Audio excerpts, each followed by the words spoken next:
pleasure to talk with you this morning about something I've been working on for about 20 years. Let's see.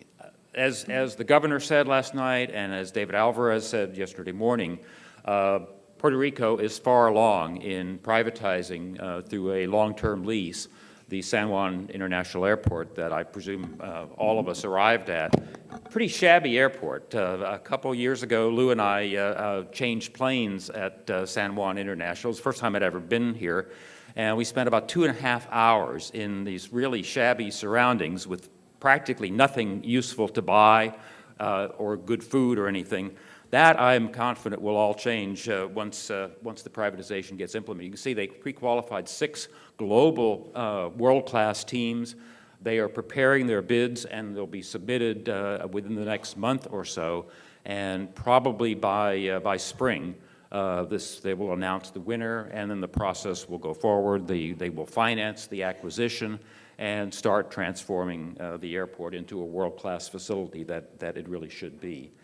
Now, as Manny mentioned, Margaret Thatcher, during her 3 terms in office, privatized the commanding heights of government-owned enterprises in the UK. This included privatizing British Airways, British Gas, British Telecom, British Coal, British Petroleum, and also British Airports Authority, which became BAA PLC and turned into a world-class airport operator. And yet here in the United States, we still have everywhere strictly government-owned airports. And you might wonder, why is this? How, the land of free enterprise, how did this turn out to be what we're saddled with? Well, airports in the United States basically started out as municipal enterprises, but they were considered an infant industry that couldn't be self-supporting. Every city wanted, this is the new thing to have planes flying to your city. So it quickly became the idea that they needed to be supported by taxpayers. And in addition, the United States is relatively unique for public sector agencies to be able to issue tax-exempt bonds. Most of the world, that's not the case. And so that gave an additional advantage. Those who talked about doing airports privately would have had to issue, for large capital projects, taxable bonds. Most of the time, there's a significant interest rate differential, which means it's a lot more expensive to issue taxable bonds than tax-exempt bonds. So that was another thing that locked in place this early model and prevented it from changing. In addition, the city airport departments or authorities were very skittish in the early days of airlines, even after World War II in the 50s, about, well, what if the airlines, they're serving us now, but maybe they'll go away and we'll be stuck with the bonds that we have to pay off. So they locked the airlines into long-term agreements that committed them for 25 or 30 years to be serving the airport and paying space rentals and so forth to pay off the bonds. But the airlines extracted a price for that as anchor tenants in terms of gaining a lot of control over what happened at the airports. And this environment was not too bad prior to airline deregulation in 1978 because it was a pretty static industry then. Things didn't change very rapidly. The same airlines served the same airports for a long period of time because to serve something else, they would have to go before the Civil Aeronautics Board and make all kinds of prove that there was a need for a new service and so forth. So it was hardly anything that you would call a dynamic industry. So we have these. We have a bad situation with airports then developed over all these things. We got airlines, the incumbent airlines got veto power over new entrants, which made it very, very hard for upstarts like Southwest Airlines to get into airports that were dominated by what we now call the legacy carriers. We ended up with, in many cases, like at JFK and at LAX, airline-dominated terminals where one airport controlled a whole terminal or concourse at an airport and had monopoly control of the gates. We have an inefficient nonprofit model that was not at all what it could be in an industry that turned out to, especially after deregulation, turned out to be a very dynamic and fast-changing industry. And dating way back into the 50s, we had a system of federal grants to airports that also ended up imposing significant economic regulation on the airports, because as a condition of getting the federal grants, the airports have to agree to all kinds of conditions that they wouldn't take any money from the airport and put it into the city budget. It has to stay there and build up facilities on the air. Airlines insisted on that. So, and we also, that meant that when you have congestion at certain airports, like the New York airports in Chicago, you would think, well, you know, obviously if you charge higher prices during the busy periods, the airlines would have an incentive to use bigger planes or to shift some flights to lower demand times.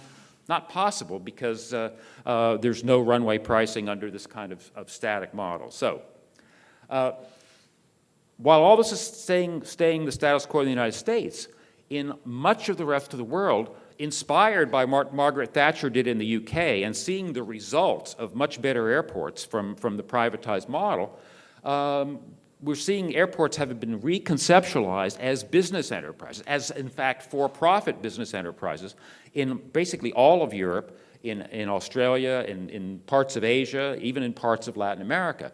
So as a business enterprise, the airport has control of all the facilities and can make efficient use of them. You don't have gates being empty part of the day because an airline had locked in exclusive use and keeps everybody else out. A for-profit airport company wants to maximize the use of all these expensive resources, and so it controls all of them. It puts in common use facilities that can be shared. In fact, some U.S. airports have actually started doing that now because it's so efficient. If you go into an airport and you see that the signage at your gate is only electronic, that's probably a clue that it's a common use gate now, and it's shared among different airlines because the airport has managed to regain control over time of its resources, copying the model that they see overseas of for-profit and privatized airports.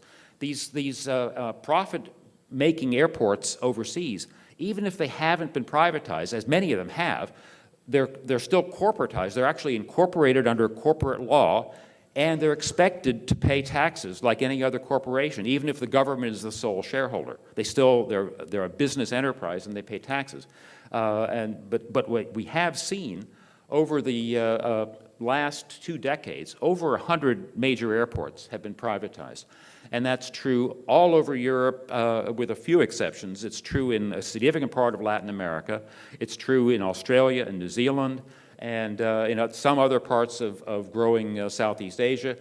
3 different models. The sale, which was the way Margaret Thatcher did it, a public stock offering of the whole enterprise, and most of the privatization in Europe is by sale, either of all of the airport or of a significant part. You have still partial government ownership, say, of Frankfurt and of Vienna, but in many cases that's becoming majority private sector ownership.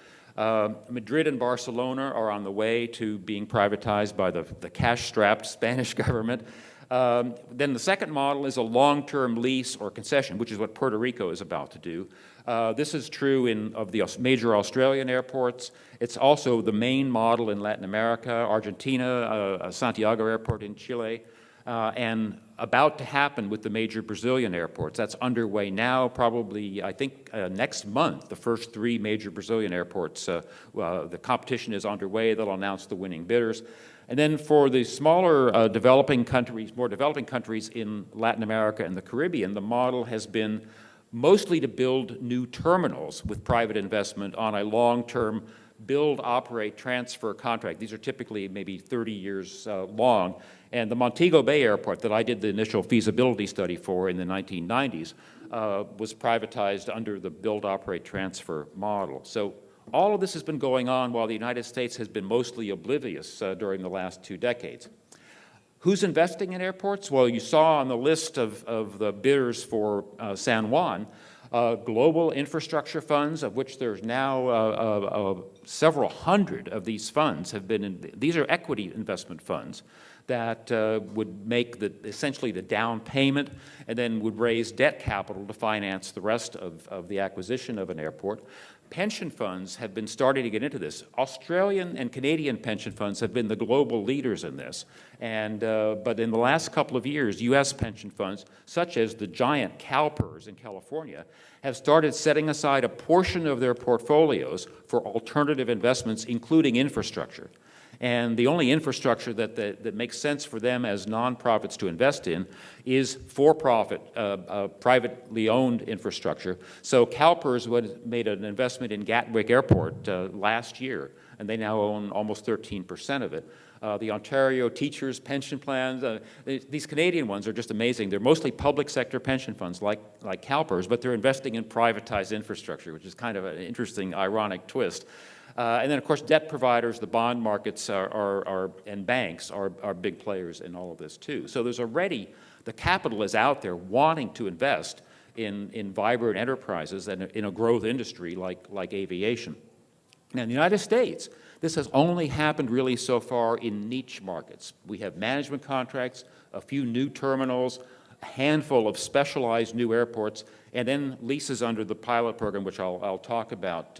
So management contracts, if you've ever flown into Burbank or Albany, you may not have realized that those were privately managed under short-term management contracts. And there's a small industry that does that, that's quietly been going on for several decades. And that's not really what we think about as privatization in the global sense, which is transfer of ownership and investment. But so that's the small niche market.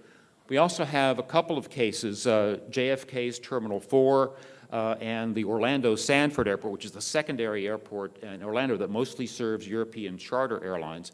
Both of these terminals had been developed on this build, operate, transfer model where private investment has come in, they build it, operate, and management for the period of time of the thing. So that's another little niche that's out there. And then we have two greenfield, brand new airports, one to serve Branson, Missouri, country music capital, and the other one is still trying to get off the ground as a third Chicago airport, and that's been a project in trying to come into existence for about the past 10 years.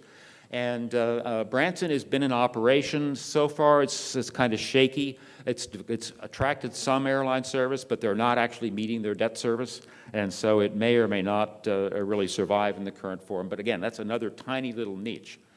But then I helped, Reason Foundation worked with then Governor Pataki of New York to bring about in 1996 a federal pilot program. Now, why would you need a pilot program? Well, because under these grant regulations that airports have all accepted because they get federal money, there's no way that if you have those grants that you can make a profit. You can't, if you sell or lease your airport, you can't take the proceeds into your city budget because all the money must by law remain in the airport. So why would anybody privatize if under those, the company wouldn't do it because they can't make a profit. The city wouldn't do it because they can't take the proceeds. So the pilot program provides exemptions from those regulations for 5 airports, and it permits this to happen.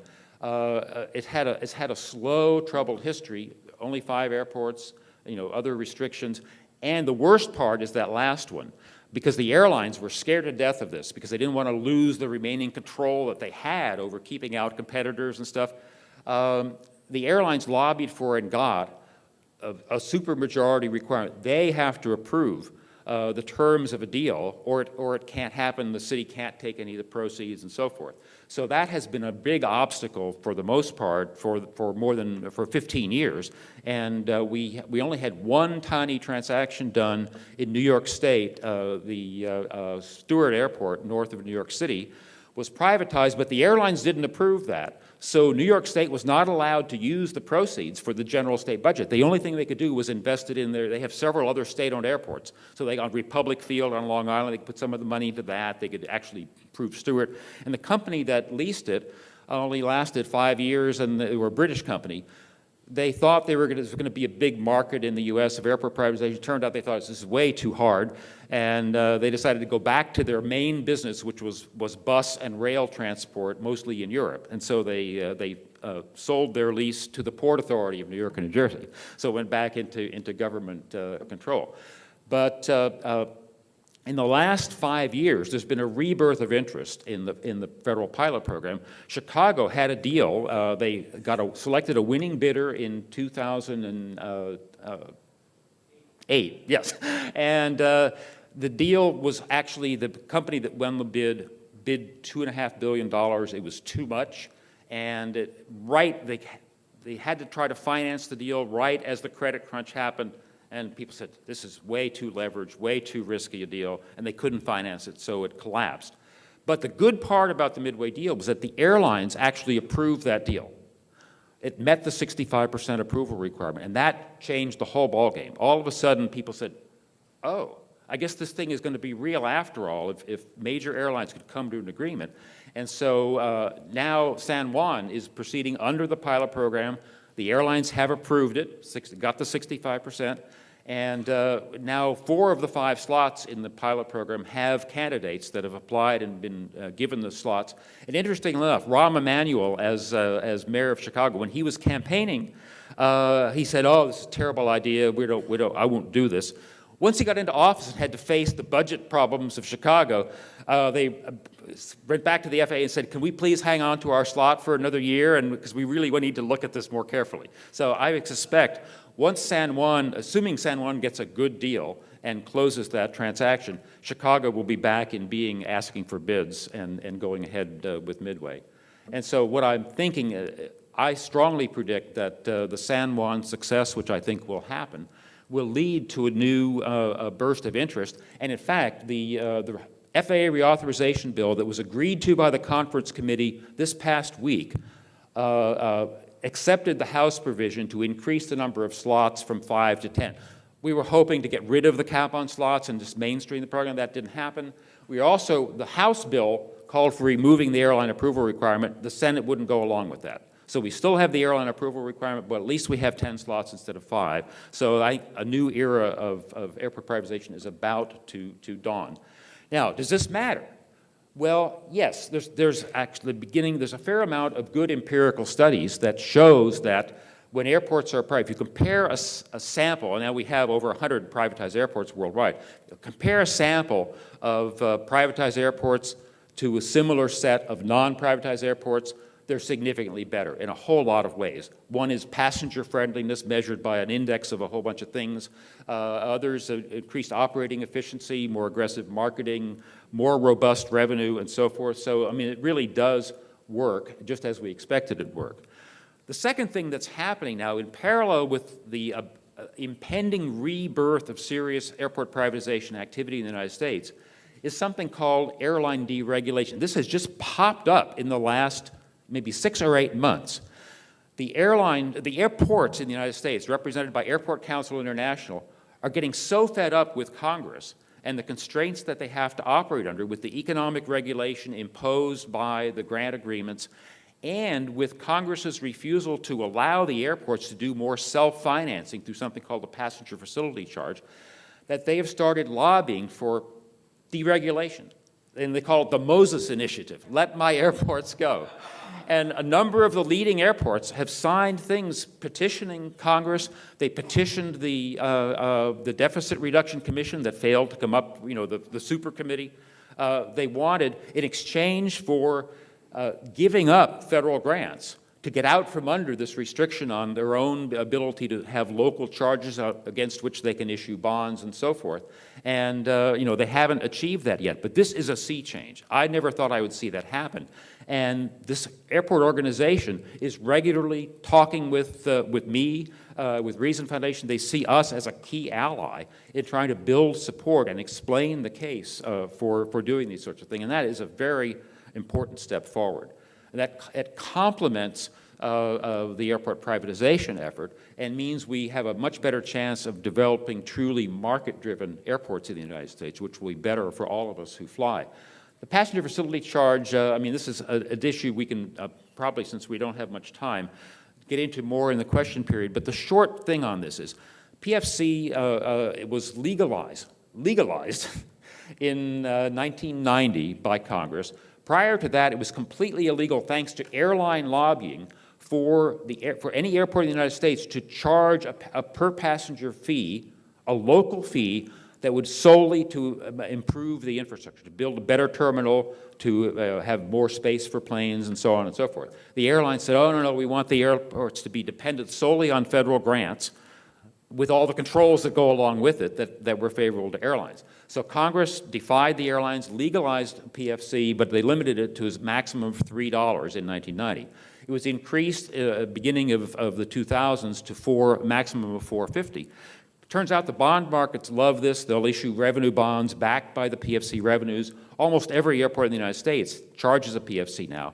But the airlines, every time the airports say, well, you know, it's a lot of inflation, we should have a higher charge, there's all these unfunded projects, the airlines say, oh, no, this would be a federal tax increase. You know, it's not a federal tax. It's only the cap, the amount that Congress allows them to charge. It's entirely a local option, local self-help. But who accepts this airline propaganda? My friend Grover Norquist accepts that. The National Taxpayers Union accepts that and parrots the airline propaganda and convinces the fiscal conservatives in Congress to oppose this because it would be a big federal tax increase. It's absolute BS. And that's why the airport groups loves us, because we say, no, no, this is exactly the kind of devolution, getting out from under the federal controls and the federal grants that you fiscal conservatives are always talking about. So, you know, you're talking out of both sides of your mouth on this by buying into the phony airline propaganda. And so this is a fight that is still going to go on. The FAA reauthorization bill ignored the whole PFC issue. So we're now stuck with 4 more years of the status quo where the airports are hampered in the ability to do more self-financing of projects because of that ridiculous propaganda. I am proposing, as a sort of a stealth measure to lead to more privatization, corporatization of airports. This would follow the European model where the airports would the city government or a county government that owns an airport would incorporate it under the state corporation law to make it a business enterprise that would be expected to make a profit. The city or the county would be initially the sole shareholder, and but it would be an important change in the business philosophy, the conceptualization of what the airport was supposed to be. In principle, it could go on the local property tax rolls, a huge piece of property. It would be expected to, if it makes a profit, to pay taxes just like the European airports do. And this could be a way of getting serious defederalization in exchange for the status of becoming truly a self-supporting business enterprise. You would have to deal with consumer protection. Most airports are monopolies. If it became a business, it would become subject to the antitrust laws. You know, I'm not a fan of antitrust laws, but one business shouldn't be exempted when all the others are. They should exist like normal businesses. And I actually have proposed a kind of light-handed approach to dealing to consumer protection where you simply have the antitrust laws apply and then do a couple of structural things to prohibit the airlines from buying control of airports, because that would really be a conflict of interest, and possibly break up shared monopolies like the Port Authority of New York and New Jersey owning Newark, LaGuardia, and Kennedy, and allowing those airports to compete under separate ownership. And then here's the sneaky thing. Once the city has an incorporated for-profit airport, it would be not that big of a step then to, as in Germany, as in Italy, to have the city say, we need to build new terminals. We could sell a share of equity through a public stock offering. We could sell it to our residents, we could sell it to a strategic investor like one of the global airport companies, or we could have a general nationwide IPO of shares in LAX. And you know, this I think would be a non-frightening way for the people that now own or now operate airports to see they'd be in control of the privatization. It wouldn't be something coming in from outside, taking it over, and they would fear firing everybody, but it would be something driven locally that they would be able to do. And anyway, I think this is a model that has not been proposed and not been suggested in the United States before, but actually has a lot of potential for going somewhere. Final point. This is exactly the right time in the course of the fiscal situation of governments in the United States to consider these kinds of changes to how we govern and manage important infrastructure. And this applies not only to airports, but to highways and seaports and other things.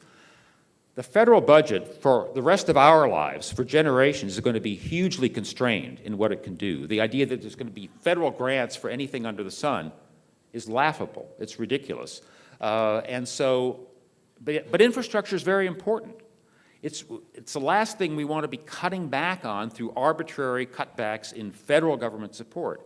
So the challenge before us, if we believe infrastructure is important, is to liberate it from the federal government, enable all infrastructure to be self-supporting from its own revenue. This would include things like the interstate highway system, airports, seaports, get them off of the federal dole, get them out from under federal control, and make them truly self-supporting as business enterprises from charges that users pay, and make them market-driven. And it turns out the Simpson-Bowles Commission that Obama appointed, and which came out with this whole agenda of how we could start fixing the federal governance project, one of their little notice recommendations was exactly something along those lines, that all this infrastructure that has been getting federal aid, we can't afford to do that anymore in this new fiscal climate, but we need to protect it by raising the level of user fees and user taxes, getting it off the federal dole, making them self-supporting. So this is the challenge that Reason Foundation will be taking on across the board for all infrastructure in the United States. Save it from the wreck of the federal government by making it self-supporting, and I think there's a pathway that we can really make a difference in doing that. And with that, until Amy gives me the hook, we'll have questions. Thank you.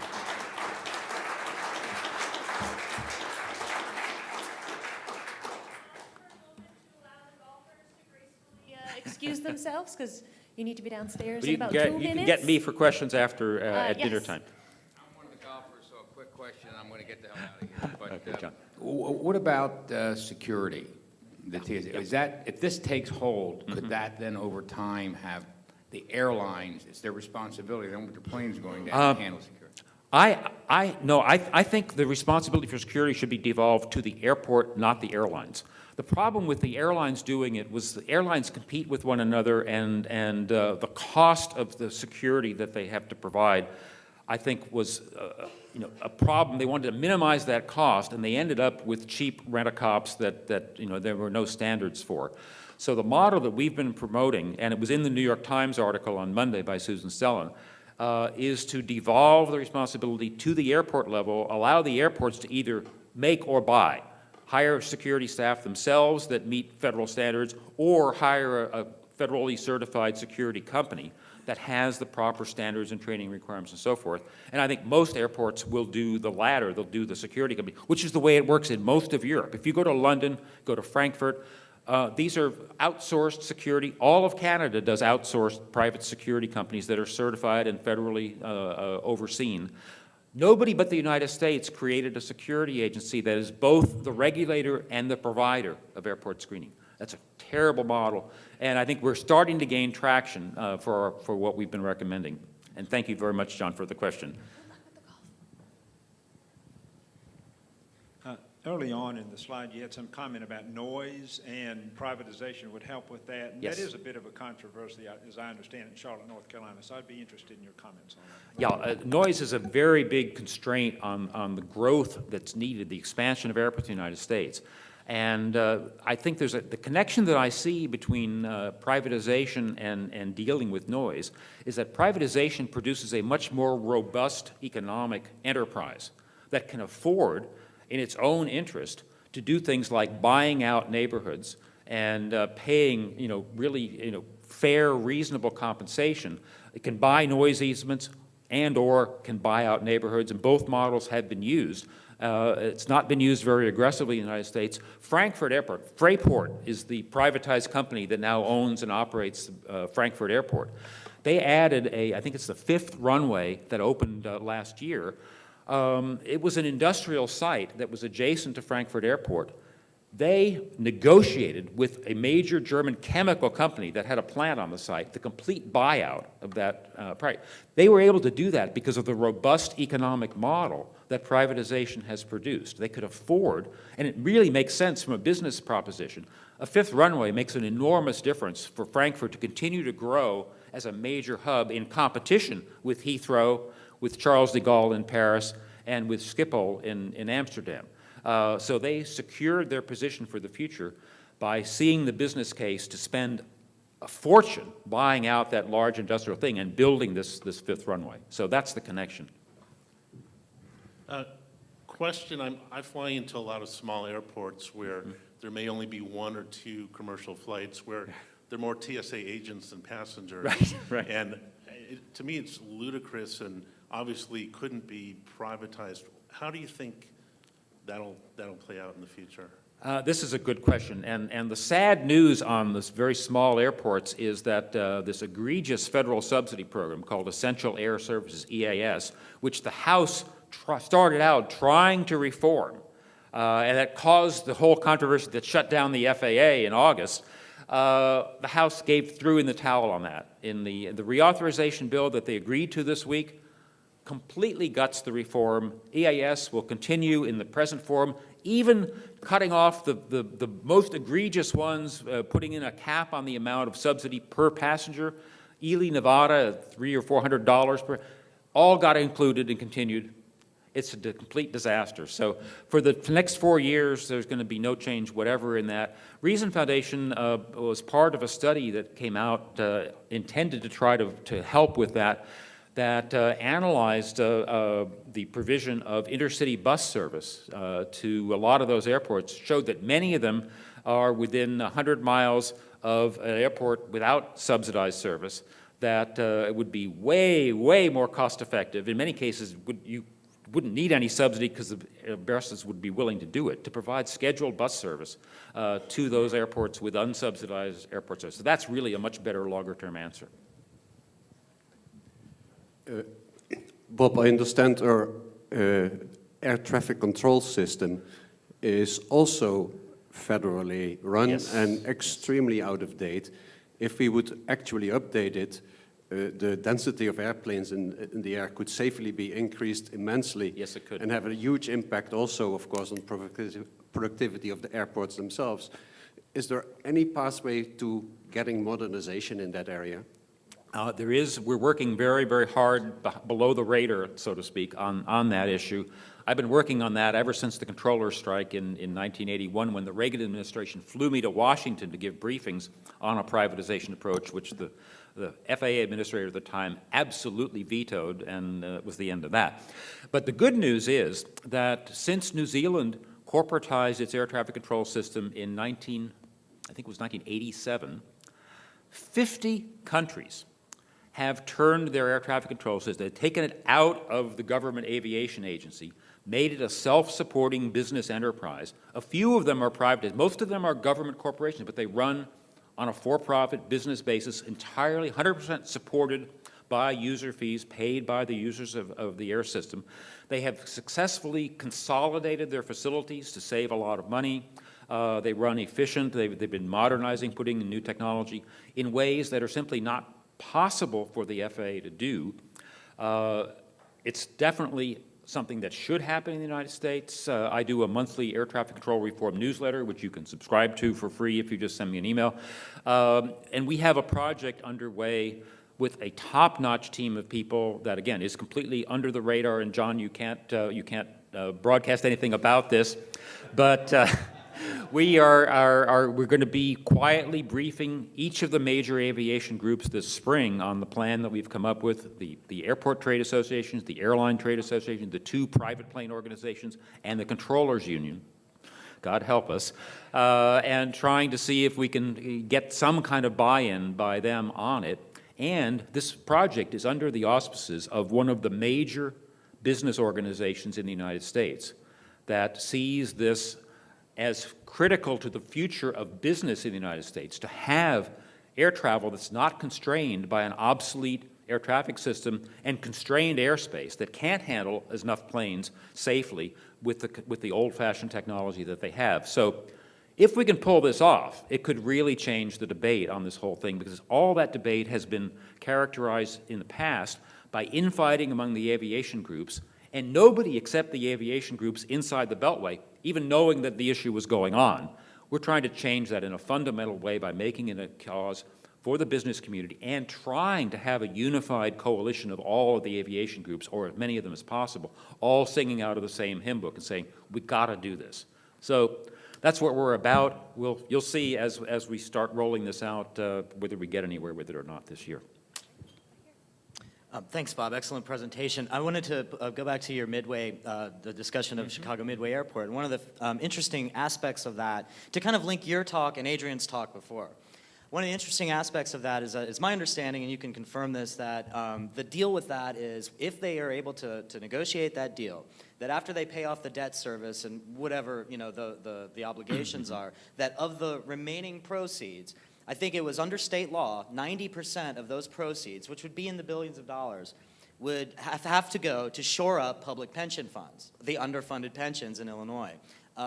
Which I find to be fascinating because they made a direct link, and obviously there's many benefits there, but one of them is sort of creating that wedge, basically convincing the public employee unions to back away from their opposition to something like that by saying, well, if we privatize this, it's going to work under it's going to help your pension fund. And then to augment that, you also brought up the very valid point that a lot of the investors, a lot of the equity behind the scenes that's going into the whole public-private partnership infrastructure world is coming from public pension funds. From public employee pension funds, exactly. The irony of that should not be lost on anyone in this room, that the public employee pension funds are funding privatization projects effectively. No, that's a very good... And so to me, take those two things together, and for me, I've been telling policymakers a lot now recently, which is, hey guys, privatize for the pensions. Privatize for the pensions, link them together, because if you want to grease the wheels for privatization, well, the way to get the public employee unions to back off would be to help them out in their underfunded pensions. And so I was wondering if you could, maybe, what's your take on that? What do you think that's a valid, viable strategy? And was Mayor Daley onto something there? I think that is a very viable strategy. And it's actually, it's a smaller scale illustration of what is going on today in Europe, particularly places like Spain and Greece that are just under the gun in terms of bond obligations that they can't pay for. They are in the process of doing large-scale privatization programs with the proceeds from those going to reduce their indebtedness in exactly that kind of a way. So, I mean, Chicago doesn't have quite the same magnitude of problems of Greece or Spain, but it's the same principle. And, yeah, it's a very good idea. Good. Okay, we have time for one last question. Out of curiosity, when you're dealing with the unions, is it possible to offer them some kind of severance buyout? So if it involves a reduction of employees, and at some point you can probably buy them out. It may be, the optics may be ugly, but... That's clearly the idea we have in mind with air traffic control is to figure out what sort of combination of early retirement sort of things, no layoff guarantees for certain categories, people with a certain number of years left to go and things like that. And, the rate of change, it's going to take a decade or more to implement all of the different modernization type of things. And there's a pig in the python phenomenon of a lot of the controllers that were hired after the strike in the 1980s are getting close to mandatory retirement ages. So that big bulge of people, it's not going to be a problem for too much longer. So there's deals that could be made and very possibly will be made. But that also suggests, though, there's a real urgency of trying to do this while you have a manageable problem with the employees. If you get all those people retired and then do the reform, then you've got this whole new workforce that's expecting to have a 35-year career in air traffic control. That's going to be a much bigger problem to deal with.